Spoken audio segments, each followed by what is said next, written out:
Ok, pessoal, esperando vocês entrarem aí, sejam bem-vindos a todos, né? Muito bom falar com vocês aqui no Diário de Bordo e guardando aí o pessoal. Gente, bem-vindos a mais um Diário de Bordo. Nós estamos aí nessa sequência de diários, né? Falando sobre atividades, profissões diferentes, sobre experiências de vida. É uma série chamada Experiências de Vida, na qual eu trago aqui, né, uma a uma, os diversos tipos de atividade que eu já tive na vida, com a expectativa, qual é o objetivo dessa série? É para que vocês que estejam assistindo, né, que vocês possam ter uma noção de como é trabalhar nesses setores, trabalhar nessas atividades, né, e que possam tomar decisões de futuro. Né? Eu quero ser engenheiro, quero ser piloto, eu sei lá, eu quero ser. Hoje a gente vai falar da parte internacional, né? Eu quero trabalhar em algum tipo de empresa, organização internacional e assim por diante. Então, eletricista, administrador. Então, eu venho falando dessas profissões, dessas atividades, com essa expectativa que vocês possam aí, né, pensar, escolher. Eu falo aqui tanto de como é a carreira, o que, que você faz para ingressar, né, quais são as dificuldades e algumas histórias também, que é essa parte interessante, algumas histórias da vida, né, a sensação de trabalhar com essas atividades, e isso para vocês tomarem decisões aí na frente. Não se esqueça de se inscrever no canal, né, seguir o canal. Não se esqueça também de compartilhar, é importante, depende se você tem um filho, um conhecido, um amigo, um parente que pense nessa profissão, manda lá para ele ou para ela, né, para que eles possam aí usar isso como referência com algumas ideias para essa profissão, né, ou para essa atividade, né, diversas atividades. Hoje, por exemplo, não é uma profissão especificamente, mas vou falar de várias delas, diversas atividades. Então, hoje, na nossa série, né, Experiências de Vida, nós vamos falar sobre a experiência de trabalhar no exterior. Ok, isso pode ser muita coisa. Então a gente vai em cada uma delas. Então eu vou falar um pouco da minha experiência que eu tive, né, e tenho de certa forma ainda, em trabalhos no exterior, mas existem várias maneiras. Primeiro, o que faz o profissional que trabalha no exterior? Bom, pode ser muita coisa. Ele pode trabalhar no setor privado, pode trabalhar no setor público, pode trabalhar no terceiro setor. Então, existe uma miríade de possibilidades. Né? Vocês veem essa foto aí atrás das Nações Unidas, né? Com as bandeiras todas ali na frente, representando justamente isso. Tem uma possibilidade gigantesca de trabalhar em diversas atividades em diversos países. Né? E existem muitas oportunidades interessantes aí, né, fora do Brasil também. Lógico que nós queremos que vocês nos ajudem a desenvolver o Brasil com a sua capacidade, com o seu talento, mas existe a possibilidade de trabalhar fora. Por que não? Eu trabalhei grande parte da minha vida fora e agora estou me dedicando diretamente ao Brasil, como ministro primeiro, agora como senador da República, né, focando em tudo isso que eu aprendi, né, no exterior, trabalhando nessas organizações, eu trago ali para dentro para poder ajudar no desenvolvimento do nosso país. Essa é a ideia no final das contas. Mas vamos lá. Primeiro, o setor privado. Né? O setor privado, hoje em dia, existem mega empresas aí que ultrapassam as fronteiras. Então essas empresas estão em diversos países, estão no Brasil também, estão em muitos países. Então se você é, por exemplo, funcionário de uma dessas empresas grandes, né, multinacionais, de repente você começa a trabalhar no Brasil e você é transferido para outros países para trabalhar onde essa empresa tenha outras organizações. A própria Embraer, por exemplo, ela tem a Embraer no Brasil, mas também tem em outros países, como os Estados Unidos, Portugal, alguns outros países na Ásia, né, no Oriente Médio. Então existe essa possibilidade de você trabalhar numa empresa começando no Brasil e ir para outros lugares. O que é importante nesse sentido, né? É que você saiba idioma. Eu tenho que frisar muito isso, porque nas nossas escolas no Brasil isso não é tão enfatizado, mas é muito importante, né? Principalmente inglês. Por que o inglês? Porque o inglês é a linguagem de trabalho, é a linguagem que se fala basicamente em todas as negociações no planeta Terra. Então é importante que você saiba inglês, né? O que você coloque lá o seu filho, né, num curso de inglês, dê alguma oportunidade. Hoje em dia, com essas conexões todas por internet, existe a possibilidade de falar com nativos. É importante você falar com nativos nativos que eu digo que usam aquela língua, né, no seu país. Então, ter o contato com americanos, conversar com americanos ou com britânicos, né, no inglês ou algum outro país. Existem certas variações aí do inglês, igual português do Brasil, português e Portugal, né, o original, e tem no Brasil, que é um pouco diferente, a gente sabe disso aí. Mesma coisa o inglês falado nos Estados Unidos é o inglês um tanto diferente do inglês falado na Inglaterra. O sotaque é diferente, algumas palavras são diferentes, a maneira de se expressar certas situações são diferentes. Se você for na Irlanda, você vai sentir que a música é diferente, eles usam algumas palavras diferentes. Na Escócia, se for na Austrália, é diferente. Então o inglês ele varia um pouquinho, mas o importante é você aprender a língua para conseguir se virar e trabalhar, né, nesses outros países, né, com facilidade.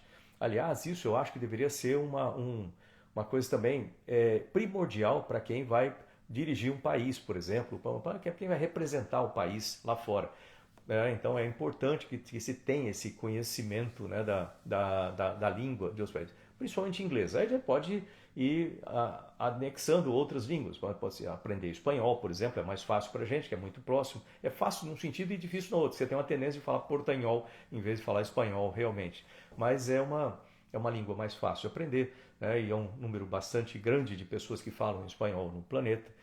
Hoje em dia, com um grande número de negócios com a China também, aprender a falar mandarim não deve ser fácil, eu não sei falar, deve ser meio complicado, mas também é uma possibilidade por causa do número de pessoas que falam, né? Você tem uma sequência aí eu não vou saber de cabeça qual é a sequência, mas provavelmente deve ser primeiro inglês, a língua mais falada, depois chinês, depois talvez o espanhol, depois talvez o nosso português, né? Ali na sequência. Eu não sei, mas procure, né, para ver. Aprenda outra língua, isso é importante. Quer trabalhar no exterior, tem que aprender outra língua e falar muito bem, treinar. Perca o medo de falar. Vai errar? Não tem problema. A sua língua original, sua língua mãe é português. Não tem problema nenhum, fale bem português, né?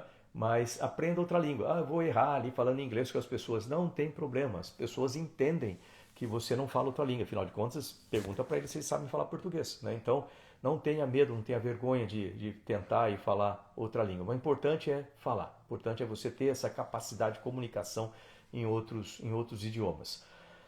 Outra coisa, né? Você está na sua empresa, ou você pode, por exemplo, ir fazer uma universidade fora, por exemplo, vai fazer uma universidade aqui nos Estados Unidos, né? E aí, no meio dessa universidade, você lá está fazendo uma pesquisa em alguma área, desenvolve algum conhecimento, algum produto, alguma inovação, e que aquilo interessa a alguma empresa, e de repente você consegue trabalhar primeiro fazendo um estágio, depois agregar numa empresa nos Estados Unidos, e a mesma coisa em outros países.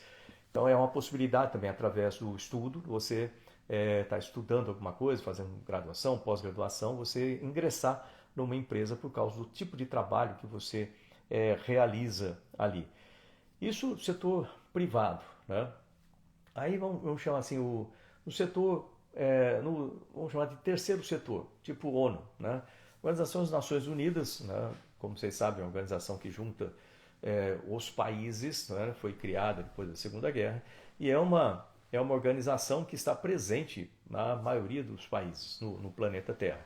E ela é enorme, né? Quando a gente fala de ONU, agora a gente está falando agora do terceiro setor, tá? Então vamos começar pela maior delas, porque depois tem outras menores. Mas a ONU, ela está no Brasil, ela está aqui nos Estados Unidos, está em todo lugar. Então trabalhar na ONU é uma possibilidade interessante também, porque ela tem um número gigante de diferentes organizações dentro da ONU, né? Tem a Unicef, por exemplo, você tem a Unesco, você tem a UNIDO, eu sou da UNIDO, da ONU para Desenvolvimento Industrial, então a Organização das Nações Unidas para Desenvolvimento Industrial, é a UNIDO. E assim vai, tem um monte delas diferentes, de acordo com o seu background, de acordo com aquilo que você sabe, a sua formação, existem possibilidades e oportunidades diferentes para você trabalhar dentro da ONU. Bom, como é que eu descubro isso? Entra no site da ONU, ela tem um site principal e depois tem os sites de todas essas organizações, entra ali e lá tem um setor de recursos humanos. E se você coloca lá o seu currículo, tem que pesquisar, né? Entrar, né? Existem maneiras, eu não sei exatamente como mas existem maneiras de você colocar o seu currículo lá, olhar quais são os cargos abertos, eles abrem cargos o tempo todo, no mundo todo. Procure lá, de repente você é um gestor, você é um engenheiro, você é um médico e queira trabalhar com essa organização, então de acordo com o seu currículo, você procura lá uma colocação que dá para você trabalhar fora, né? E nessa área, ou que você trabalha, mas com a Organização das Nações Unidas em algum lugar do planeta Terra.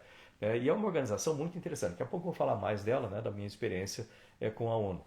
Existem outras organizações de terceiro setor também, que são organizações que trabalham, por exemplo, para alívio de fome. A ONU também tem uma parte dessa, mas elas que trabalham mais diretamente, tipo Médicos Sem Fronteiras também, outra organização. E assim como essa, muitas dessas organizações que são do terceiro setor e trabalham no mundo como um todo. Então, Médicos Sem Fronteiras, se você é médico e quer, né, prestar uma assistência, né, em outros países, quer usar o seu conhecimento para ajudar pessoas, eu te digo uma coisa, viu?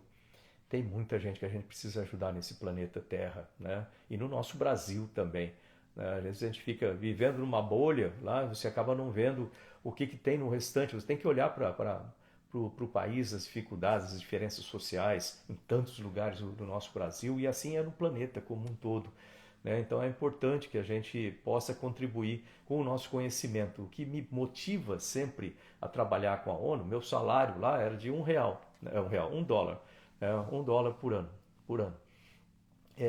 É uma profissão voluntária, é uma posição voluntária de embaixador, mas vale a pena pelo conhecimento que você tem e pelo serviço que você presta, pela sensação, pela satisfação de você poder ajudar outras pessoas, né? Então, tem essas organizações todas filantrópicas aí pelo mundo que trabalham, né, em vários setores: educação, saúde, assistência básica realmente lá, moradia e assim por diante. Aí tem a parte governamental, né? Então, a parte governamental, você basicamente trabalhar com os governos, né? Trabalhar com com instituições públicas nos diversos lugares, né, do mundo. Para isso, o caminho, né, se você é brasileiro, o caminho é estudar bastante, né? Eu sempre falo, mas não tem como. É assim mesmo, estudar muito para tentar entrar no Rio Branco, né? Para ser na carreira, né, diplomática, ser embaixador. Tem uma carreira diplomática semelhante a uma carreira de militar, por exemplo, né? O militar, cara, entra na academia como cadete, depois vai ser aspirante, segundo tenente, tenente, capitão, né? Major, tenente coronel, coronel, assim por diante, até chegar lá brigadeiro 4 estrelas, ou nas outras forças general ou almirante. Na carreira diplomática é semelhante também. A pessoa entra, eu não vou saber falar exatamente como é que é essa sequência de cargos, mas a pessoa entra lá no Rio Branco, depois que se forma como diplomata, aí ele é, sei lá, segundo secretário, primeiro secretário, ministro, até chegar a embaixador, né? E aí ele vai assumindo os cargos nas embaixadas do Brasil. O Brasil tem embaixadas e consulados no mundo todo, né? No mundo todo, em muitos lugares do planeta. Nós fazemos as sabatinas dos embaixadores, quando eles são designados para esses postos. Nós somos, como senadores, eu sou da Comissão de Relações Exteriores, e fazemos essas sabatinas lá. E é muito bacana você ver o nível de formação desses profissionais, né, do Itamaraty. O Brasil tem um corpo diplomático muito bem formado, um corpo diplomático que tem um conhecimento muito bom, logicamente, para trabalhar nisso aí, além de falar algumas línguas, né, com proficiência, ou com fluência. Além disso, você também tem que conhecer da política internacional, história, geopolítica. É uma formação muito bonita do Rio Branco. Então, para aqueles que gostam do setor internacional, tá aí, né, uma dica. Não é fácil passar na prova do Rio Branco, mas é que nem o ITA. Quando você fala que estudar no ITA não é fácil, mas é possível. Estou aqui, eu estudei lá. E então, é possível. Estude, né, e se você gosta dessa área, entra ali. Lembrar também que a formação anterior, em termos de formação agora, né? Bom, você tem uma série de possibilidades, né? Tem negócios internacionais como um tipo de formação, você tem política internacional, uma série de possibilidades ou carreiras da área de humanidades ou de sociais, né, de ciências sociais, então, ou qualquer carreira, qualquer área, como eu falei, médico, engenheiro, seja, é aberto para todo mundo, mas desde que você queira realmente trabalhar no exterior. E o que vai fazer depende de onde você está trabalhando, né? Em termos de dificuldades, né, essa carreira ela apresenta algumas dificuldades peculiares, né? Deixa eu colocar aqui algumas dificuldades, depois eu vou contar as minhas histórias com isso, vocês vão perceber isso aí na prática. Uma das dificuldades que você tem é que, primeiro, você está num outro país com uma cultura diferente, com uma língua diferente, e você tem que se adaptar a essa língua e a essa cultura. E às vezes é fácil falando, sim, porque você está pensando em países como os Estados Unidos. Ah, se eu souber falar inglês, não tem problema, eu vou para lá. De cultura é muito semelhante à nossa cultura, né? Então não vai. Ok, deu uma queda de energia aqui. Não sei se deu para notar por aí, mas deu uma piscada na energia. Aí foi sem internet e está conectado agora na rede aqui de um outro celular, né? Então espero que esteja dando para acompanhar aí, né? Que a baixa qualidade da internet não interfira tanto, né?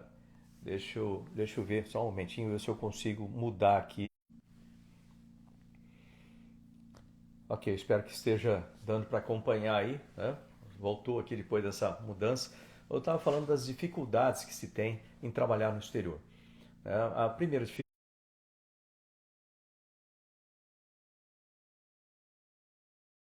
é a cultura é semelhante à nossa, a língua é a questão de você aprender, foi a primeira coisa que eu falei aqui. Então a cultura não é tão diferente, né? Mas dependendo do país onde você for, né? País no Oriente Médio, país na Ásia, etc. Primeiro que a língua vai ser muito mais difícil, vamos chamar, para aprender. Segundo, que a cultura também é difícil, você tem que se adaptar. E lembra que você é o de fora, você vai ter que se adaptar na cultura deles. E isso envolve o dia a dia, como você vai se comportar no dia a dia, a maneira, por exemplo, vamos falar de Oriente Médio, no Brasil, ou aqui nos Estados Unidos, ou outros lugares, não tem problema. Você conhece você é apresentado a uma esposa de um amigo seu, ou uma esposa de alguém, é normal você ou apertar a mão, ou às vezes até dar um beijinho ali de rosto, né? É normal isso aqui. Se for em outras culturas, você nem chega, não pode nem tocar. Então você tem que prestar atenção. Leia muito. Então eu não vou me arriscar aqui a falar sobre essas outras culturas, que eu não sei os detalhes. Mas lembre de olhar muito, né? Eu vou também falar sobre isso depois que eu estiver falando da minha experiência na NASA e trabalhando em outros países com a NASA. Então é importante você prestar atenção como é que é aquela cultura, como é que você se comporta. Você é o de fora, você tem que prestar atenção antes de sair querendo fazer as coisas. Aquelas pessoas são muito expansivas, querem sair falando, chegando e dominando o ambiente, assim. Cuidado, porque às vezes você faz um monte de gafes aí fora e às vezes são sérios, né? Para a pessoa, você vai ferir alguma coisa da religião da pessoa, né? Você pode ficar numa situação muito delicada, né? Deixa eu ver se eu ligo isso aqui de novo. Você pode ficar numa situação muito delicada com isso. Portanto, muito cuidado, né? Trabalhando em outros países, vivendo em outros países, sobre a cultura do local, né? É importante que você seja comedido, preste atenção, assista, veja primeiro, veja como as pessoas se comportam e, entre aspas, copie aquilo lá, para não fazer alguma coisa que depois você vai se arrepender muito, né? Se você está trabalhando numa empresa, por exemplo, a sua empresa vai sofrer. Se você está numa organização, a sua organização vai ter que responder ali aquela sua gafe, assim, por isso é muito ruim. Então preste muita atenção na cultura. Tem a questão de alimentação também, né? Nós estamos acostumados com um certo tipo de alimentação no Brasil e de repente você vai para o Japão. O Japão tem uma alimentação diferente, né? Eu trabalhei 3 anos com eles. Então você tem que ter um certo cuidado ali no começo, que às vezes o que para eles é muito comum, para você pode até fazer mal, dependendo de como você tiver naquele dia lá e dependendo do que for. Cuidado com alergias, cuidado. Então a alimentação é uma coisa também que depende um tanto aí de cuidados, né? Novamente, é outro cuidado que tem na adaptação. Se você é casado, está com a família, por exemplo, tem a escola das suas crianças, né? E às vezes alguns países têm escolas, por exemplo, no Brasil tem escolas inglesas, né? Ou escolas internacionais, que quando vai um americano para lá, alguma pessoa pode estudar nessas escolas internacionais em inglês, não tem tanta dificuldade de adaptação para as crianças, mas muitas vezes não tem. As crianças vão ter que se adaptar naquela nova cultura, nova língua. Mas eu vou te falar uma coisa, viu? Às vezes a gente fica preocupado com isso, mas a criança se adapta muito mais rápido, com muito mais facilidade, e aprende a outra língua com muito mais facilidade do que a gente, mais velho. Então, só tem que se tomar um certo cuidado, né, para que, se você for ficar muito tempo naquele país, para que você mantenha a sua cultura, a sua língua também, pelo menos dentro de casa, para que aquela criança ela cresça falando inglês, por exemplo, mas também saiba falar português, a cresça falando árabe, mas também saiba falar português. É importante manter a cultura do nosso país ali dentro também. Aí vem as questões de religião, se você tem uma religião específica, né? Lembrar que nos outros países tem que ver como que você vai continuar a professar as suas religiões, se existe a liberdade. Isso é uma coisa que a gente luta tanto no Senado, eu vou continuar lutando lá como presidente do Senado também, a nossa democracia, a nossa liberdade, liberdade de opinião, liberdade de expressão, liberdade de religião, liberdade de imprensa, tudo isso. Mas isso é a nossa luta, porque o Brasil é um país democrático e vai continuar a ser um país democrático, né? E precisa ser. Agora, às vezes você vai morar num país onde não exista essa democracia, toda essa liberdade. Então, o que você vai falar, como vai falar, a maneira como você vai se vestir, como as mulheres vão se vestir, a maneira como as pessoas vão aproximar, por exemplo, das mulheres, como elas são tratadas, etc. Isso está dentro da cultura do país e pode causar certos problemas, como que você vai professar a sua religião naquele outro país e assim por diante. Então tem que prestar muito atenção com todos esses detalhes aí, né, de cultura, etc. Aí vem a parte econômica, né, do país. Quer ver que infelizmente a gente está com o dólar nas alturas aí no Brasil, um nível nunca antes atingido, porque a economia está realmente péssima nesse sentido, mas essa desvantagem que nós temos em relação ao dólar, em relação a outras moedas fortes, né, como estou tentando lembrar da Inglaterra, mas outras moedas fortes, que eles saíram lá do BRICS, né, então, ou com relação ao euro, saíram do BRICS, saíram da União Europeia, mas ou o próprio euro e assim por diante, nós estamos com uma desvantagem grande. Então, como vai ficar o custo, né? Como que é o seu salário? O seu salário vai ser pago no Brasil, vai ser pago no outro país, né? E como é que você se encaixa? Tem que analisar tudo isso aí lá. Como é que você vai morar? Como é que é a questão de casa, né? Porque a gente não conhece o local, então é bom que você dê uma estudada antes, converse com quem está lá, da sua empresa que está ali, ou da sua organização, né? Onde você vai morar, de que forma você vai morar, como é que você vai comprar as coisas, como é que você vai pagar as coisas, né? Como é que são as contas, né? Dessa coisa, chega conta de luz, essas coisas todas, condomínio, sei lá o quê, coisas da vida normal, mas que você vai ter que se adaptar nessa outra situação. Conta de banco é outro problema, como é que você vai transferir dinheiro, por exemplo, você está no Brasil, do Brasil para lá, ou de lá para o Brasil, né? Você está ganhando seu salário lá, ou está ganhando seu salário aqui. Essas questões todas têm que ser muito bem avaliadas, né? E como você vai fazer. Estou falando essa série de dificuldades. Por outro lado, tem grandes oportunidades também. Você estando num país diferente, primeiro você tem a oportunidade cultural de aprender, né, a partir do ponto de vista de outras culturas. Isso é um ponto importante.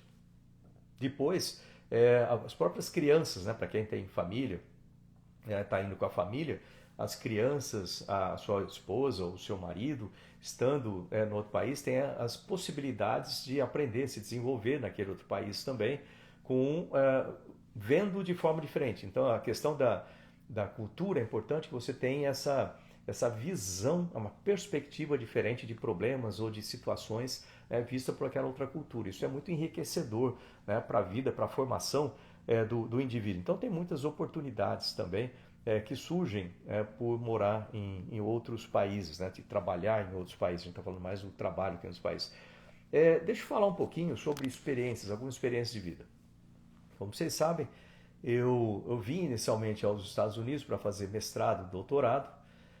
Aí quando você vem como estudante, né, você tem o foco ali no que você está fazendo, na sua pesquisa, no que você está fazendo lá. Mas aí eu tive a oportunidade, na época, lá na Naval Postgraduate School, né, em trabalhar junto com a Marinha Americana, trabalhar junto com outras organizações que participavam ali de projetos na universidade, o que te começa já a abrir a mente sobre possibilidades interessantes. E eu sempre pensei muito, o que eu posso usar daqui que eu posso ajudar lá no Brasil, que eu posso usar lá no Brasil também. E muitas coisas você acaba descobrindo com isso, dentro da sua pesquisa, dentro de outras pesquisas que estão sendo feitas na universidade. E isso é importante para você gerar essas ideias que podem ser úteis, né, para a formação de novos projetos, novos produtos, novos serviços, novas atividades dentro, no caso eu era da Força Aérea, né? Eu sou da Força Aérea, lá poder utilizar dentro da Força Aérea na área na área de guerra cibernética, por exemplo, e tudo mais, né? Ok. Dali, né, quando eu vim para a NASA, né, a NASA ela é um mundo também, né? A NASA é uma organização gigantesca, ela tem um quartel-general que fica em Washington e 10 centros espalhados nos estados.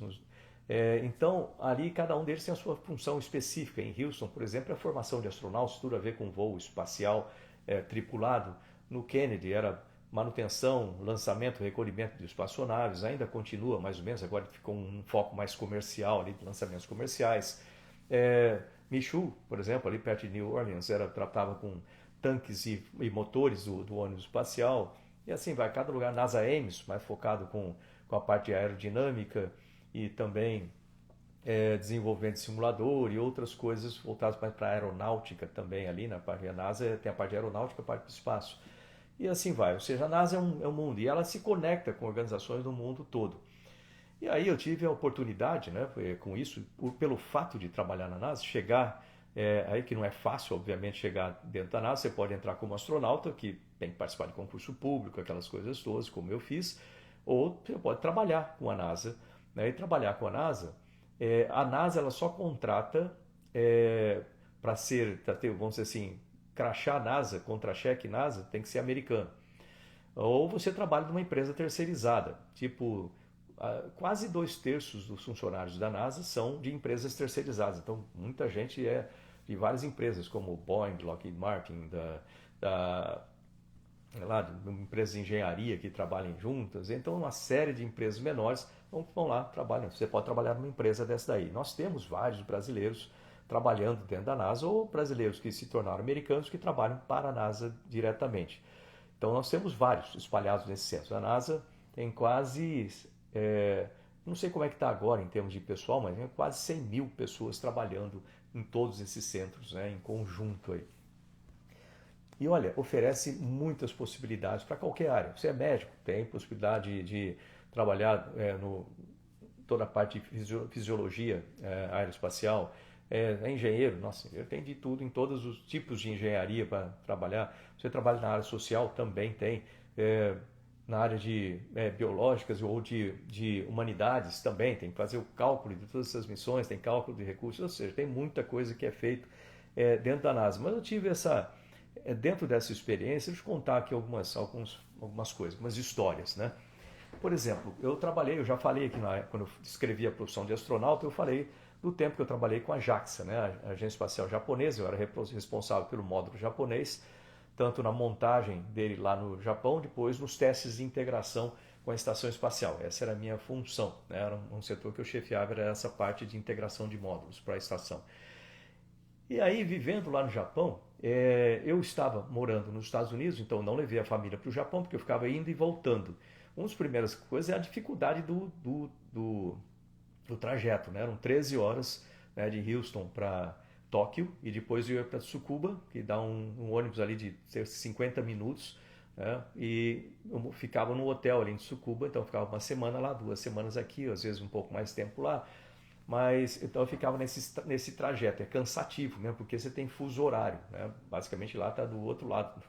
Então, muito fuso horário, né? Isso aí também dá uma canseira extra logo depois das viagens.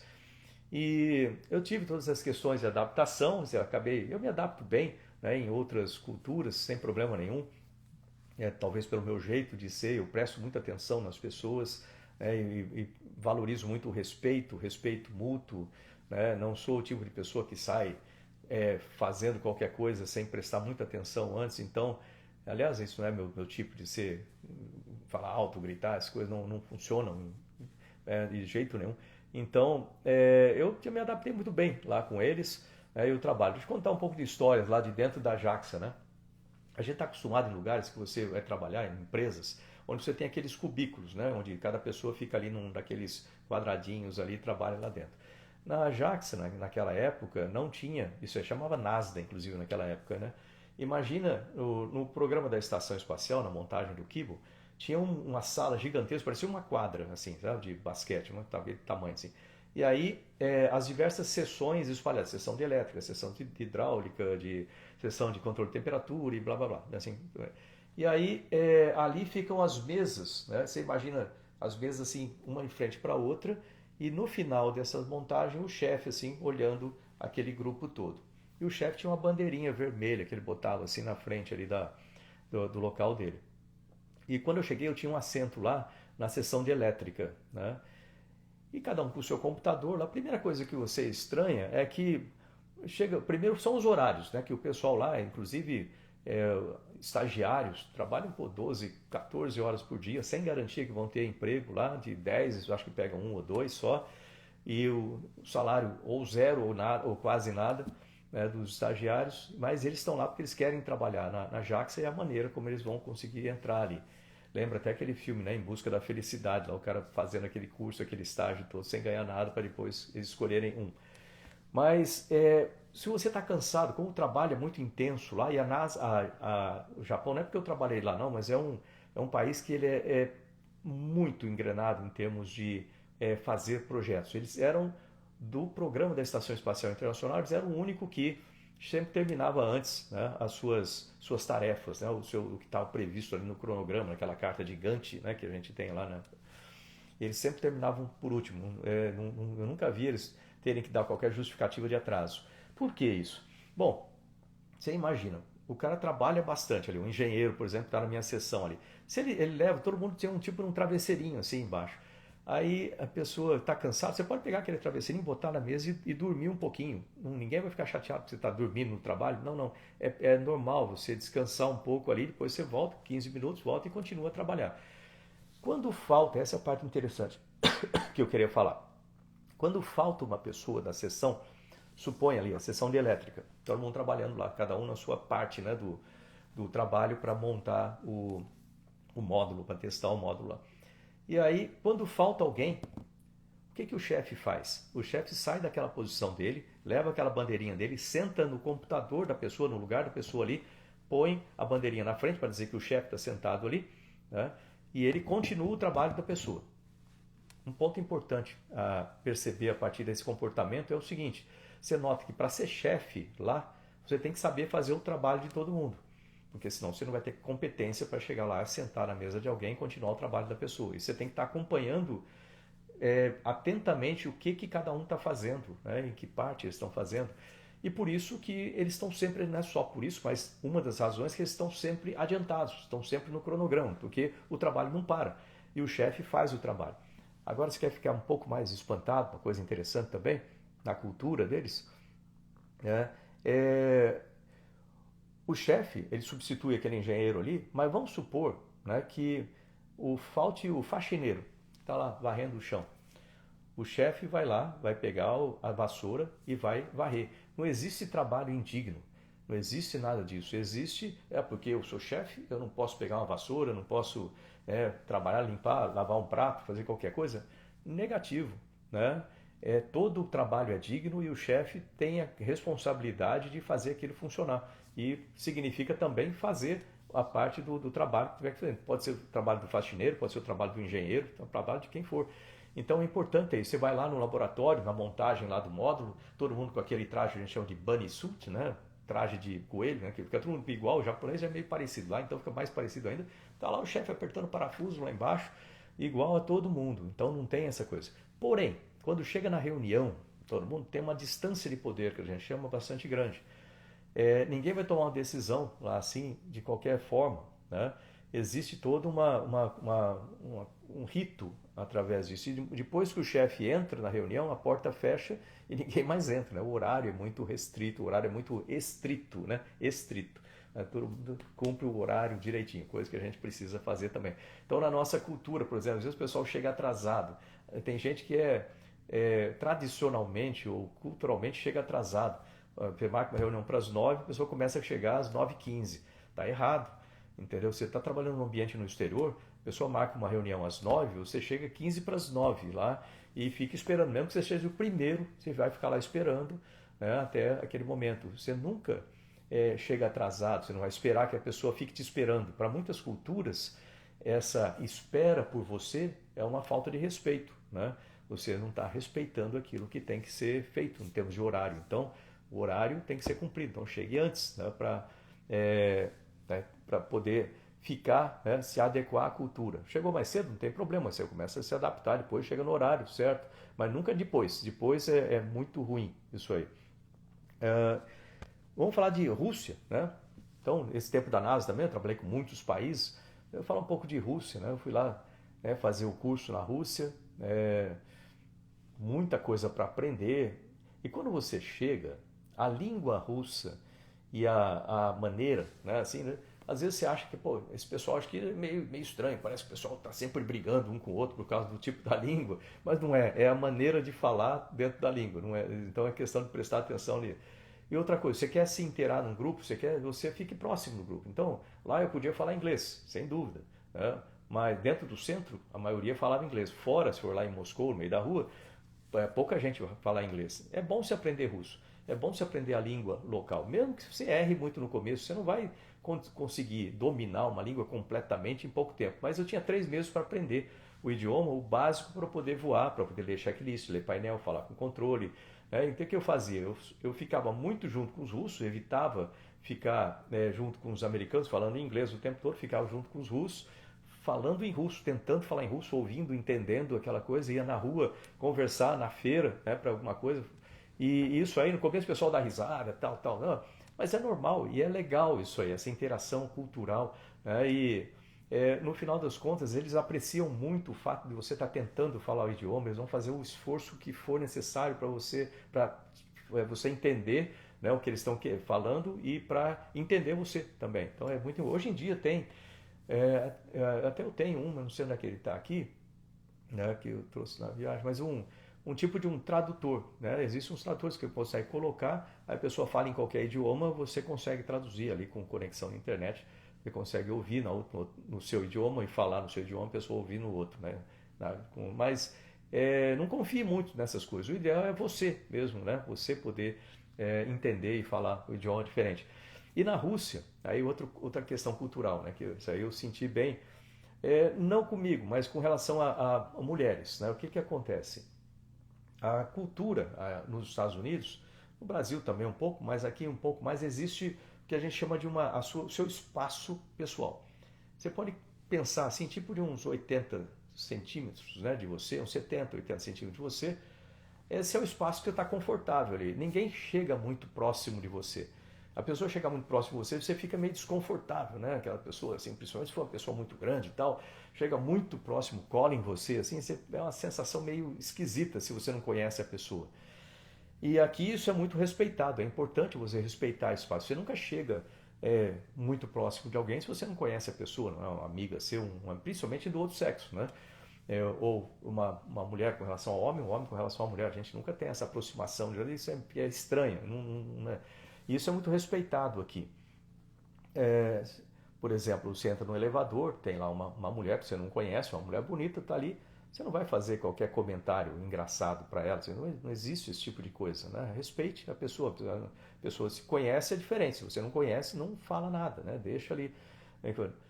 Agora, na Rússia é diferente a cultura, eles gostam de aproximar, eles gostam de chegar perto da pessoa, falar perto, né? Chegar mais perto, tocar as pessoas, né? Encostar.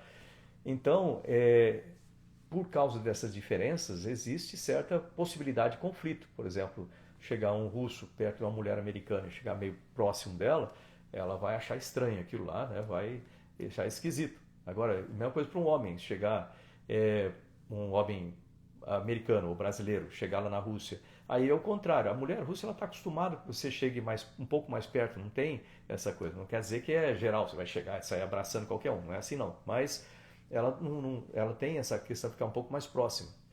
E você pode chegar um pouco mais próximo, mas nunca, de forma nenhuma, ser desrespeitoso com ninguém, nunca tocar ninguém se a pessoa não te autorizar a fazer isso aí, vamos chamar assim, né, na atitude, mas nunca tome a iniciativa de chegar lá, sair abraçando, bater nas pessoas, né, principalmente uma mulher, nunca, de forma nenhuma. Mas já teve certos problemas com relação a essa diferença de cultura, né, nesse sentido. É até engraçado, né, porque pro americano, né, se você está falando com a pessoa, você está achando a pessoa meio fria, porque ela está um pouco distante, né, ela vai percebendo o que você está falando. Você pode falar com ela sobre isso aqui, mas você nunca chega mais perto, senão ela vai afastar, vai ficar cada vez mais estranho o negócio. E pro russo, se você está falando e ele está achando que você está achando ele frio a conversa, ele vai chegar mais perto, é normal chegar mais perto. E aí pode causar algum constrangimento. Mas é assim mesmo, a gente vai adaptando dentro das culturas. E aí, de novo, respeito e prestar atenção nas pessoas, muita atenção nas pessoas. É, quer ver outra coisa interessante? Eu tinha um meu amigo na NASA, estou falando muito, o tempo está correndo aqui já solto. O Hans Schlegel, da minha turma, da NASA, é astronauta alemão, né? E a gente repartia o escritório. A gente ficava em 5 astronautas em cada escritório. Então ele ficava no meu escritório também, eu no dele, repartíamos esse escritório. E aí teve um dia que o meu carro estava na manutenção e eu precisava, estava chovendo, eu precisava ir na hora do almoço, ir lá para ver se o carro estava pronto, né? E, aliás, falaram que o carro estava pronto, tinha que ir lá para ver isso aí, né? E tinha algum problema que eu tinha que olhar no carro, algo assim, que eu não podia pegar o carro ainda. E aí eu falei assim, ô Hans, você vai almoçar aqui? Ele falou, eu vou ficar aqui. Você está de carro? Tô. Você me empresta seu carro? Ele, não. É gozado, né? Isso é porque para a cultura brasileira, a pessoa primeiro ela dá uma justificativa e depois ela vai falar um não. Né? Ela fala, tá, não, eu não posso porque o carro... Presta atenção a maneira como o brasileiro faz, né? Eu não posso te emprestar porque a minha esposa, né? Era o caso, né? A minha esposa vai ter que vir aqui, vai fazer alguma coisa, sei lá o que ela ia fazer no carro dele, com o carro que estava no carro dele. Ele não podia me emprestar. Tinha uma razão, logicamente, para não me emprestar, mas ele não precisa explicar essa razão. Faz parte da cultura, né? Aí ele falou, não. Aí você fica tudo sem graça, assim, né? Aí vai perguntar, né? Por quê? Né? É esquisito, você pergunta ou não pergunta por que ele não te empresta? Que ele não gosta de você, ou porque você fez alguma coisa antes e tal. Mas é a maneira, né? Mas como eu já tinha amizade com ele bastante tempo ali, né? A gente convivia no escritório o tempo todo, eu falei, pô, por que ele tá quebrado, alguma coisa? Ele, não. Aí tinha, sei lá o que tinha a ver com a esposa dele lá, que tinha que fazer alguma coisa no carro, e ele não podia emprestar. Mas você pode achar estranho isso aí, algumas respostas que a pessoa te dá. Quem já foi a Portugal também vai sentir ali que as respostas são bem literais, né? Assim, né? Você perguntar para uma pessoa, não, dá um chutar aqui uma coisa, você está lá em Lisboa, né? Em algum lugar ali de Lisboa, não conheço tanto assim para falar algum lugar, você está lá no Estoril, não é bem Lisboa, lá no Estoril. Aí você está lá e perguntar à pessoa, escuta, onde que eu posso comprar pastel de Belém? A pessoa vai olhar para você e fala assim, pô, em Belém, né? Logicamente, mas é a maneira como eles têm de falar um pouco mais literal do que a gente. Você tem horas? Tem, né? Se você não perguntar a hora, não vai vir. Então, é a maneira, né? A forma eles veem a nossa cultura de forma diferente. Você tem que ver que sempre tem os dois lados, perspectivas diferentes. ONU. Eu sou embaixador da ONU para desenvolvimento industrial, né? Corri aqui por causa do horário. E isso é uma função que eu faço isso aí gratuitamente, vamos chamar assim, voluntária, uma posição voluntária, que eu fui eleito para isso lá. Pessoal, eu fui participar de uma convenção da ONU lá, um desses congressos, e o pessoal gostou do currículo, gostou de vir lá, acabaram fazendo uma votação na Assembleia da Unido e me elegeram para ser embaixador, chama embaixador da boa vontade, né, da ONU. Tipo, você vai lá, por exemplo, usa a sua imagem para poder ajudar nos projetos, né, e o seu conhecimento para ajudar nos projetos. E você não tem salário, o salário é $1 por ano. Aí, mas isso dá uma experiência muito grande para você. Você acaba conhecendo, né, muita gente de muitos lugares, acompanha projetos, no caso, muitos projetos de engenharia, projetos de desenvolvimento. Tem até umas coisas aqui para você. Por que a gente tem essa... Né? Às vezes a gente acha que o nosso mundo é tão grande, né? Aí eu até voltar um pouquinho na questão da NASA aqui. A gente acha que o nosso planeta Terra é tão grande, mas para aqueles que, como eu, tivemos a oportunidade e a competência, né, que não é só oportunidade, não é um sorteio, você ter a competência de chegar fora do planeta, ir lá para o mundo da Lua, vamos chamar assim, você vê a vida e vê a Terra, vê as coisas de uma forma diferente. Você acaba tendo muito mais capacidade de entender as coisas do nosso planeta, entender as pessoas. Às vezes você vai notar que o astronauta geralmente é um cara mais sereno, que raciocina mais, mesmo porque nós temos uma formação grande, eles não vão pegar qualquer um, então já tem uma capacidade intelectual alta, mas você tem a capacidade de enxergar os problemas de forma diferente, muito melhor do que aqueles que ficam o tempo todo com o pé no chão, vamos chamar assim, nunca saíram do planeta. E infelizmente, a gente tem menos de 600 astronautas, menos de 600 pessoas que já foram ao espaço na história da humanidade. Se você pegar 7 bilhões agora, pegar mais uns 3 bilhões que já nasceram e morreram na história da humanidade, considera aí 10 bilhões de pessoas, menos de 600. Então, eu posso dizer que somos uma espécie muito rara, ainda mais falando em português, né, no meio de astronautas, que só tem um que fala português, só eu. Então, é uma espécie realmente bem raro. Mas era interessante que nós tivéssemos a possibilidade de levar muitas das nossas autoridades para o espaço, né, para que eles pudessem ir lá e ali aprenderem a conviver melhor, a terem, vamos dizer, entender as outras pessoas também. Isso é importante, sabe, de conhecer, né, conhecer e ter soluções boas para tudo. E isso é uma coisa importante, sabe? E quando você pensa nisso, você começa a raciocinar sobre quão pequenininho que a gente é e quando a gente imagina que a nossa Terra é gigantesca. Tem até gente que fica pensando umas bobagens, achando que Terra é plana, né? Umas coisas idiotas assim. Mas não, não é. A nossa Terra é quase esférica, né? Um formato de uma abóbora, mas muito bonita. Mas a gente acha que é tão grande, né? Eu peguei essa foto aqui, ela está meio granulada, porque é assim mesmo, a foto da NASA, da Voyager, se eu não me engano, quando ela estava passando perto de Saturno, ela tirou uma foto na direção da Terra, o Carl Sagan, que coordenou para tirar essa foto, inclusive tem um vídeo que ele fala, procura um vídeo do Carl Sagan que fala pálido ponto azul em português ou pale blue dot, né, em inglês, que é muito bonito, que ele fala exatamente sobre o pensamento disso. É o que a gente vê mesmo. Isso aqui é a nossa Terra. Aquilo ali, aquele pontinho ali, ó. É um pontinho azul em cima dos anéis de Saturno aqui, aquele pontinho é a nossa Terra. Né? Dentro desse texto do Carl Sagan, que eu acho muito bonito, é assim, a gente luta, vê tantos conflitos, tantas guerras, pessoas matando outras por um pedacinho daquele pixel, ali é um pixel da foto, né? Por um pedacinho daquele pixel, né, que a gente chama de Terra. E a gente vive tão pouco em cima desse planeta, né? Tão pouco tempo, se você for pensar no tempo geral aí do universo, né? Do 14,5 bilhões de anos. Nosso sistema solar, 4,5 bilhões de anos. Né?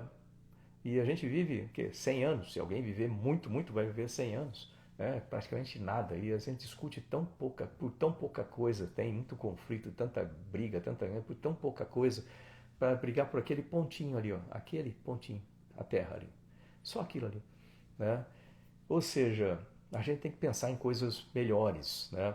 Para a humanidade. Pensar nas pessoas. Né? Por isso que eu achei importante colocar isso aí para a gente perder esse sentido de, pô, eu sou a Terra, o ser humano é o mais inteligente. Você não sabe se no universo pode ter coisas muito mais inteligentes que a gente vai saber em algum lugar desse universo tão extenso que a gente não faz nem ideia do tamanho. Mas isso aí, aquele pontinho lá, é esse aqui, ó, a nossa Terra, vista de fora. Essa visão de astronauta, ela muda realmente a maneira como a gente pensa.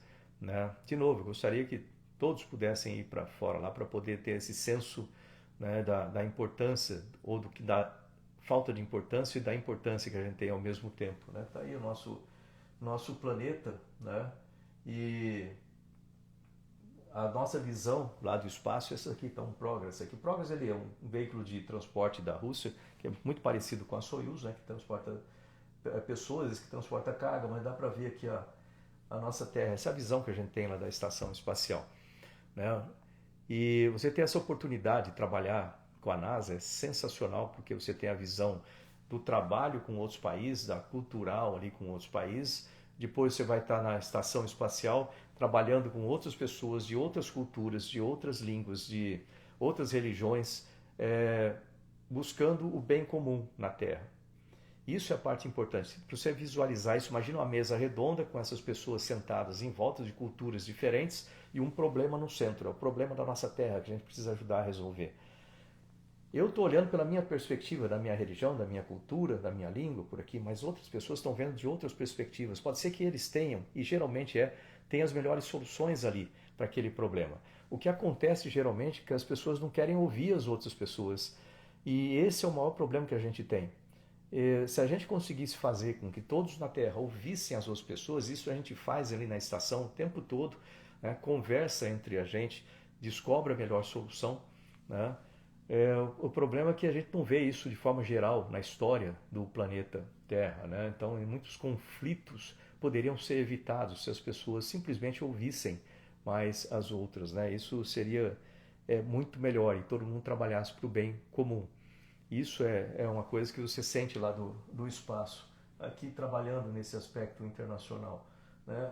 Uma outra foto aí também de lá, a visão que você tem, que você está dando uma volta na Terra a cada 90 minutos, então você passa 45 minutos do lado do Sol, 45 minutos do lado da noite, né? Dia, noite, 1 hora e meia, para dar uma volta na Terra, com 28 mil quilômetros por hora de velocidade, né? Dá mais de 9 vezes a velocidade de uma bala de fuzil, para você ter uma ideia de quão rápido é, né?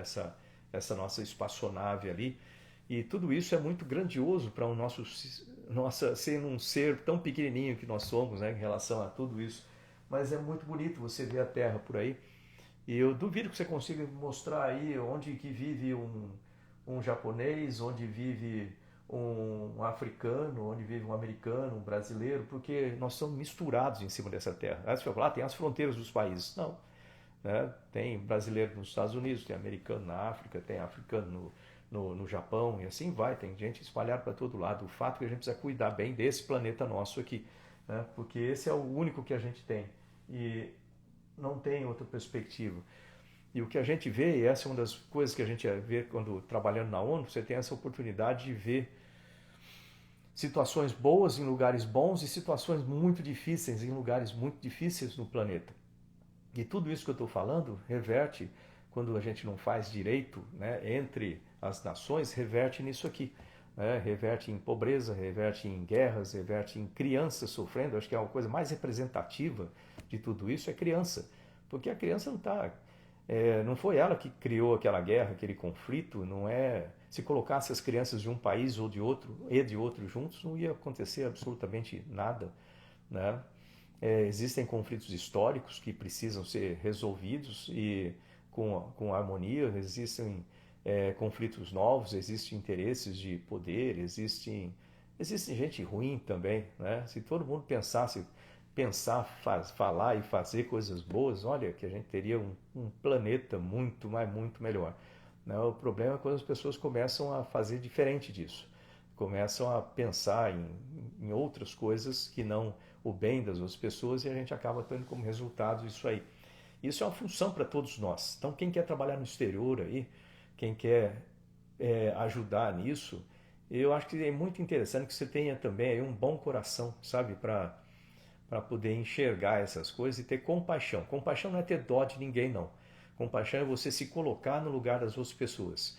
E é uma coisa que falta muito. As pessoas geralmente pensam de dentro da sua redoma, vive no conforto, no ar-condicionado, né? E aí querem interpretar o que é o melhor para as pessoas que estão na situação pior lá. Você tem que sair de dentro dessa redoma, sair da zona de conforto e ir para lá, ver as pessoas na situação, conhecer aquela situação e poder ajudar, conversar com eles, dentro da cultura de cada um deles, dentro da necessidade de cada um deles ali, como é que a gente consegue juntar esforços para melhorar isso. Né? E nós temos muitos desses problemas no planeta como um todo aqui. E se for somar os problemas que a gente tem problema de mudanças climáticas, que morre tanta gente por enchente, por seca, por tudo, pelo planeta todo, incêndios, etc. Nós temos problemas de água em muitos lugares, água potável, água para se consumir, água doce, né, vamos chamar assim. Nós temos problemas de fome, nós temos problema de pobreza, nós temos problema de doenças, né, pandemias, ou seja, o nosso planeta precisa de ajuda de todos nós. Né? E isso é uma coisa que a gente vai ter que fazer, cada um fazer a sua parte ali, mesmo que seja evitar jogar um negócio de plástico, né, no lixo, né, para tentar ajudar. Cada coisa que cada um fizer vai ajudar nesse sentido, né? Vai ajudar no sentido de preservar esse nosso planeta. Mas principalmente respeito com as outras pessoas, principalmente compaixão para se colocar no lugar das outras pessoas. Quando a gente está num serviço tipo eu agora, como senador ali, não adianta você pensar só ali no dentro da política interna. Você tem que pensar dali para fora, como é que você consegue, com essa organização, com o seu trabalho ali, ajudar as pessoas que estão lá fora. Diga-se de passagem, é quem paga imposto, quem sustenta esse negócio todo. Então, tem que ser olhado, sempre tudo tem que ser feito pensando nas pessoas lá fora, e não no poder, na qualquer coisa que tenha ali dentro. Tem que ser para fora. A gente tem que trabalhar dessa forma. Aí, deixa eu, né? Não, eu só queria botar bem a questão. Deixa eu deixar um pouquinho minha família. Deixa eu voltar para aquela, né? Botar essa foto que ela ficou bonita, tá? Mas é isso, gente. Trabalhar no exterior traz uma série de possibilidades, oportunidades, uma série de dificuldades também e riscos, né? Lembrar que você não conhece a cultura, você não conhece o lugar, às vezes você vai entrar em lugares ou situações que não são boas, você vai entrar em situações arriscadas. Então, é aí que você tem que estar com o modo alerta ligado o tempo todo, né? Eu vejo hoje muita gente, inclusive a dica, tá lá com o celular, né? Vamos pegar isso aqui como se fosse um celular, tá com o celular, a pessoa tá lá, tá olhando, não tá nem prestando atenção no que está acontecendo em volta no mundo, ali na volta. De repente está vindo um trem que vai bater na pessoa, você não está vendo, está vindo ou tem um assaltante, tem um lugar, a pessoa não está prestando atenção em nada, só no celular. Então fique atento, use, né? Quando você está em outro país, mais ainda, né? Fique ligado em tudo que você, esse país é seguro, tal, mas você não conhece a cultura, você não sabe como é que funciona. Então, olha, trabalhar no exterior é muito interessante. Esqueci de falar de uma parte, um lugar que eu também tenho muita honra de trabalhar, que é a World Skills International. World Skills International. O que é a World Skills International? É uma organização mundial que ela trabalha com competições para alunos de cursos de formação profissional. Então, quem representa na World Skills o Brasil é o Senai e o Senac. Então, mais de 100 profissões diferentes, né? Vai desde assentador de azulejo, etc., até mecatrônica, ou tem de todo tipo de profissão. Eletricista, como eu sou técnico também, né? Como eu era técnico, eu continuo sendo, né? Eletricista ou técnico em eletrônica. Então, tem competição em todos. E nossos brasileiros têm ido muito bem na World Skills. E eu participando dessas competições uma vez, o pessoal de novo gostou do meu jeito de ser, da internacional, carreira toda atrás. Isso é importante. Quando eu cheguei na política para ser ministro, eu já tinha uma carreira completamente feita, estabelecida no Brasil, no exterior, né, o que me deu um gabarito muito grande para entrar na política. Como ministro, eu sabia cada parafuso do que fazer, como organizar o ministério, como colocar os eixos estratégicos e tudo mais, fazer funcionar as políticas, criar as políticas todas. Porque eu tive toda essa experiência antes. E, como senador, mesma coisa. Então, quando eu fui eleito senador, eu tinha todo esse gabarito anterior. Isso é importante demais, né? E isso aí, a World Skills ajuda muito também. A World Skills ela pega esses garotos e garotas do mundo todo, faz essas competições. Os vencedores disso se tornam aí muito cobiçados pelas empresas internacionais, acabam sendo contratados aí por salários altíssimos para morar, sei lá, na Alemanha, para trabalhar na Alemanha, trabalhar na Coreia do Sul, sei lá onde, nos Estados Unidos, porque eles foram para aquela vitrine, acabaram sendo, né, reconhecidos aí no mundo inteiro. Então, o World Skills faz um trabalho magnífico, né, de juntar as competições, acontecem a cada 2 anos, competição e vai mudando de país a competição. Né? Já tivemos no Brasil, o Senai que organiza no Brasil. E outra coisa interessante, que como embaixador da World Skills, nós temos 2 embaixadores mundiais, eu e um canadense, e acabou, são 2 embaixadores mundiais da World Skills. O que é uma honra para mim participar, é uma honra para o Brasil também, saber que um brasileiro é embaixador mundial do ensino profissionalizante. Né? Foi uma frente que eu criei também lá no Senado, porque eu sei da importância, né, do ensino profissionalizante e tecnológico. Eu sou o presidente dessa frente lá. E aí, ali na World Skills, eu vi que a gente tinha todas essas organizações, né, acontecendo, desses eventos, mas não tinha uma fundação. A fundação, por exemplo, tem muitos países, e a experiência da ONU me levou a fazer essa proposta ali, tem muitos países que não têm condições de ter escolas profissionalizantes de qualidade, né, ou não tem nem as condições, nem o conhecimento para isso. Então, nós criamos, né, eu, o professor Espada, do Senai, lá em São Paulo, né, outras pessoas da organização na Espanha, a gente criou, na época, a Fundação World Skills, né, Internacional. Então, essa fundação World Skills, então, a gente criou lá atrás, o estatuto foi feito até por um brasileiro, e depois foi traduzida, adaptada, e foi instalada na Espanha, essa organização mundial, que ela faz o seguinte, ela ajuda países e regiões a desenvolverem escolas profissionalizantes Isso aí vai desde ajuda de conhecimento, para que se monte a escola, como montar a escola, até ajuda financeira de empresas também, para montar essas escolas profissionalizantes, que isso aí muda a vida, como mudou a minha vida, muda a vida de jovens, o ensino profissionalizante muda a vida de jovens no Brasil, fora do Brasil, em qualquer país. E tem país que precisa de muita ajuda para isso aí. Né? E lembrar que o nosso também precisa de um ensino profissionalizante forte. Né? É, esse eu vou falar um pouco, vai parecer um pouco estranho, mas assim, a gente tem que pensar no nosso país primeiro. Lógico que existem problemas no mundo como um todo, né? E a gente tem que ajudar, mas nós somos brasileiros, a gente tem que resolver o problema do Brasil, né? Então, imagina, se eu fosse presidente do Brasil, pode falar, lógico que se a gente quiser, eu vou ajudar outros países, mas primeiro tem que ajudar o meu país, o país que eu sou presidente, que eu vou ter que investir. Então, às vezes o pessoal critica, né? Outro dia, acho que o Trump falou alguma coisa sobre isso, né? De primeiro os Estados Unidos, mas ele tem razão. Para a gente, primeiro é o Brasil. A gente tem que cuidar do Brasil, né? Primeiro. Então, só para eu lembrei disso no meio do caminho aqui. E até com essa relação, né? Eu lembro que lá na ONU para Desenvolvimento Industrial, a gente estava numa conferência lá em Viena e falando de projetos sustentáveis para cidades, assim por diante, tratamento de água, energia sustentável para iluminação, LED e um monte de projetos, né, de distribuição, para não ter perda na distribuição, controle de mobilidade, aquela coisa toda, com projetos sustentáveis nas diversas e inteligentes, né, nas diversas cidades, foram lá apresentar para a gente.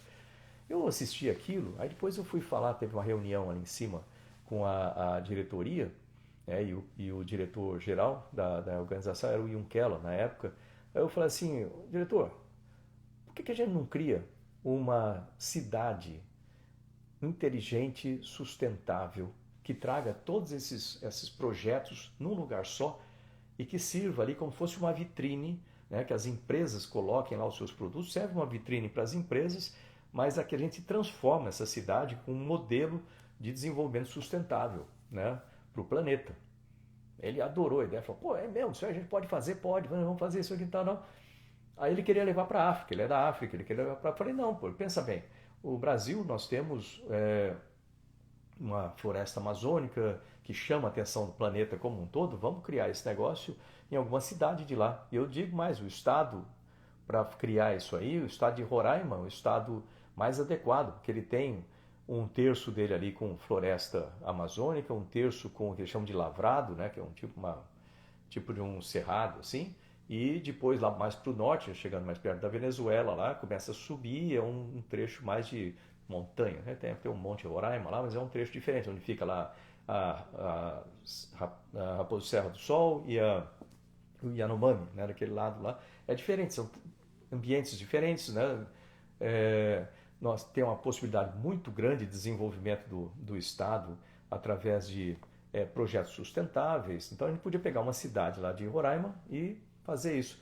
Aí a gente foi lá para Roraima com a ONU, né? Eu fui lá, visitei todas as 15 cidades do estado, desde Cantá, uma cidade pequenininha, Rorainópolis no sul, Pacaraima lá em cima, um monte de todas as cidades por lá, para escolher qual seria essa cidade. E no final das contas, depois com toda a equipe da ONU ali, a gente falou, pô, o estado tem 600 mil habitantes, na época acho que tem 400 mil habitantes só, isso foi em 2011, né? Dá para considerar, em vez de pegar uma cidade, dá para considerar o estado inteiro e considerar como se fosse uma cidade muito distribuída, né? Porque isso acontece também nesses lugares. Às vezes a sede da cidade é uma sede pequenininha e a maior parte da população está espalhada, né, na área rural. E ali você pode pensar como isso. Tem a sede ali, Boa Vista, e espalhado numa área grande do estado, as cidades ali, como se fosse isso. Então vamos criar um ecoestado. Então a ideia lá da ONU, né, era criar esse ecoestado. E tinha dinheiro reservado, tudo isso. E depois, por alguns problemas internos ali no próprio estado, o projeto acabou não indo para frente, né? Até o hoje senador Chico Rodrigues, ele era o vice-governador da época de lá, ele tentou ajudar, os prefeitos tentaram ajudar, mas alguns conflitos internos lá acabou perdendo, o estado acabou perdendo essa oportunidade que seria magnífica, né, para o estado ser o primeiro ecoestado do planeta. Imagine você ter produção com, vamos chamar um selo verde, né, com ISO de selo verde. Os produtos podem ser vendidos para o exterior, falando, olha, isso aqui é um produto feito com as práticas de desenvolvimento sustentável de lá, e para com isso aí eu tenho certeza que aquele estado ia decolar, assim. Depois, como não foi aproveitado, em 3 anos o projeto dessa forma ficou estagnado, foi tirado lá do hall de projetos da ONU, mas seria uma oportunidade tanto. Mas você vê que o trabalho internacional você pode ajudar internamente. É isso que eu queria trazer esse exemplo para falar sobre isso. Mas é isso, gente. Vamos só encerrar aqui, que já deu o nosso tempo. Mas, como eu falei, né, dos dificuldades de morar fora, também tem as suas vantagens, né, de oportunidades, você conhecer várias culturas, conhecer outros projetos e abrir a mente, né, inclusive sair fora do planeta, uma coisa que abre a sua mente, né, você acaba tendo soluções muito melhores do que aqueles que sempre ficam com o pé na terra, nunca tiveram a competência ou habilidade ou a oportunidade de estar lá no espaço. E você pode ajudar muita gente. Essa é a coisa principal, sabe? Aquela foto, né, que eu trouxe aqui não é à toa, não, né? Que você pode usar a sua competência para ajudar a mudar essas situações que a gente tem no planeta, né, como um todo. Ter compaixão, né, você se colocar no lugar das outras pessoas, fazer o seu melhor, pensar coisas boas, falar coisas boas, fazer coisas boas. Se você não tiver nada para falar de bom, não fale nada. Se você não tiver nada de bom para fazer, né, preferível cuide da sua vida, faz alguma outra coisa, mas é importante que a gente possa ajudar as pessoas. E a gente tem muita gente que precisa ser ajudada. Eu estou na vida pública por causa disso, né? Conselho para quem quer trabalhar no exterior olha, primeiro aprenda muito bem inglês, né? Importante. Inclusive, eu acho que deveria ser um requisito, né, dentro até do serviço público para você ter posições mais altas no serviço público, para você poder negociar internacionalmente e tudo mais. Eu acho que é essencial. Como ministro, eu tinha uma facilidade muito grande de negociar coisas boas para o Brasil, né, em locais internacionais, em eventos internacionais, por causa da facilidade. Não só a prática e por causa de toda essa experiência que eu tive, com NASA, com ONU, com WorldSkills e outras organizações, empresas fora também. Então isso aí ajuda muito, é uma competência profissional essencial, né, para um gestor público ou para alguém que tem um cargo alto, como presidente do Senado, por exemplo. Aprenda outra língua, né, procure os cursos, as maneiras como você pode ingressar ou se você pretende mesmo trabalhar no exterior, achar uma empresa que trabalhe no exterior também, ou estudar no exterior, lembrar que sua responsabilidade é sempre com o Brasil, nunca se esqueça disso. Então, por exemplo, nós temos cientistas trabalhando no exterior ou dando aula no exterior, chama aí fuga de cérebros, né? Eu espero que não tenha fuga de corações também, que o coração continue sendo brasileiro, né, e que nos ajude a melhorar as coisas no Brasil. Eu, como ministro, tentei fazer o máximo no Ministério de Ciência e Tecnologia, conseguimos muitos avanços, e se eu tiver capacidade ou possibilidade no futuro de ter poder de decisão caneta para colocar isso aí no Brasil, vou colocar ciência, tecnologia, inovação e educação focada como prioridade em orçamento para que a gente realmente consiga fazer o que precisa, decolar nessas áreas estratégicas. E aí com certeza a gente vai trazer de volta os nossos cérebros, né? Mas lembra que você está no exterior, mas você nunca deixa de ser brasileiro. Lá você sempre vai ser estrangeiro, né? O seu país é o Brasil. É importante você ter esse coração verde e amarelo. Converse com os profissionais, as pessoas que já estão naquele local onde você pretende ir, para conhecer não só as condições de trabalho, mas também condições de vida. Eu falei aqui um monte de exemplos, aí desde escola de crianças, como que ter tratamento de saúde e tudo mais. Isso aí você precisa saber bem, né? A cultura, lembra, para não cometer gafes, seja comedido em tudo que você for falar, fazer, né? Observe as outras pessoas, tenha respeito. É preferível você ser muito mais respeitoso, até com exagero de respeito, do que você ser desrespeitoso, inclusive com a religião das pessoas e tudo mais. Então, muito cuidado, né, estando em outras culturas. Quando estiver lá, aprenda sobre a outra cultura, aprenda a língua, procura aprender a língua local. Né, é importante você saber se tiver dialetos, né, preste atenção na cultura, se integre, aproveite, viva a vida, né, aproveite a comida, a cultura, né, para conhecer e trazer e traga boas informações sobre o Brasil. Uma coisa que me incomoda muito é brasileiro que vai para o exterior e começa a falar mal do seu país lá. A gente pode falar entre a gente no Brasil é uma coisa, você ir lá e fazer propaganda ruim do seu país lá fora, isso é muito ruim. Então é importante você trazer informações boas, né, falar do que nós temos, as possibilidades. Isso é importante no dia a dia. Tenha paciência, né? Tenha paciência. Aprender língua não é uma coisa muito simples, mas exige paciência, resiliência, sem medo de errar, né? E divirta-se. Aprendendo outra língua é importante. E só para concluir aí, gente, eu queria pedir para vocês seguirem o canal, né?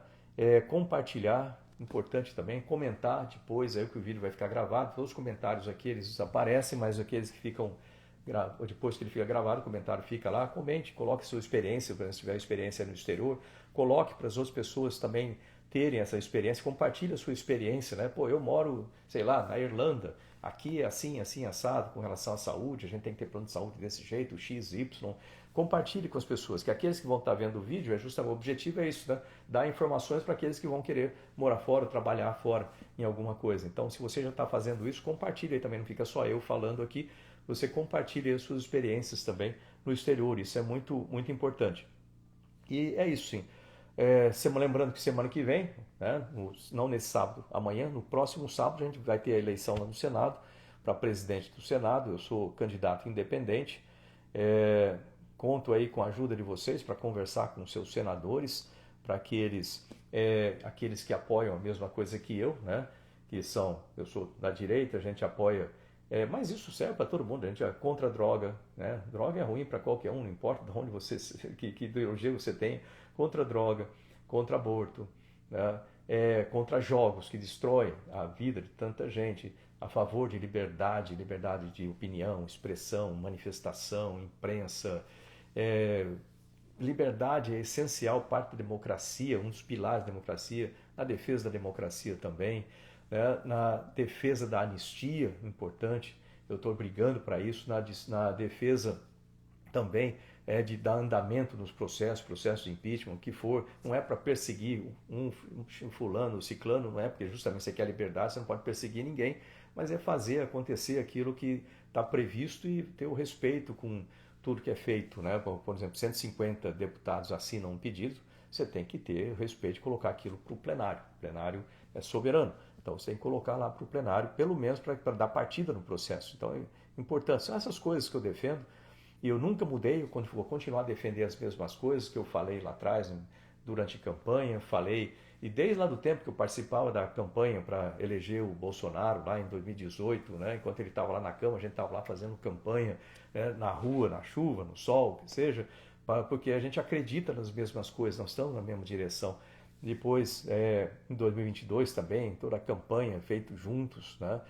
E então a gente vai na Paulista, fala, ouve das pessoas, então não estou fazendo nada diferente daquilo que eu sempre defendi, no que as pessoas que votaram em mim esperam que a gente defenda. Então eu continuo fazendo a mesma coisa. Podia estranhar se eu chegasse e falasse assim, não, eu vou defender outra coisa aqui agora, vou defender, sei lá, qualquer coisa que seja completamente diferente disso, vou defender uma lei de censura, coisa assim. Lógico que não.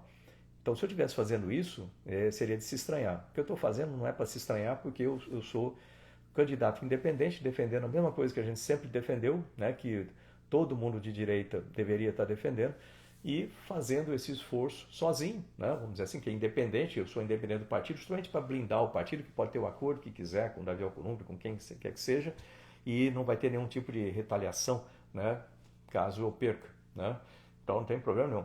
Agora, se eu ganhar, a gente vai ter a presidência da casa. E aí a gente vai poder fazer isso aí. Então, e se eu perder, eu vou ajudar as coisas a funcionarem como sempre eu ajudo. Estou lá nas nossas discussões no plenário para poder ajudar com a minha capacidade intelectual, com o meu conhecimento, com todas essas carreiras e experiências que eu já tive na vida, para ajudar os projetos a ficarem melhores, né, ali, os proponentes, ajudar o nosso partido a colocar ideias positivas para o Brasil e defender essas ideias ali para que elas se transformem em leis que possam ajudar aí o nosso país como um todo. E a gente precisa ter equilíbrio entre os poderes para que tudo isso funcione da forma correta, com sensatez, com calma, com serenidade, mas de forma firme. Então a gente continua aí nessa disputa como independente e no sábado que vem a gente vai ver lá o resultado. Eu posso ter um voto, posso ter 50 votos.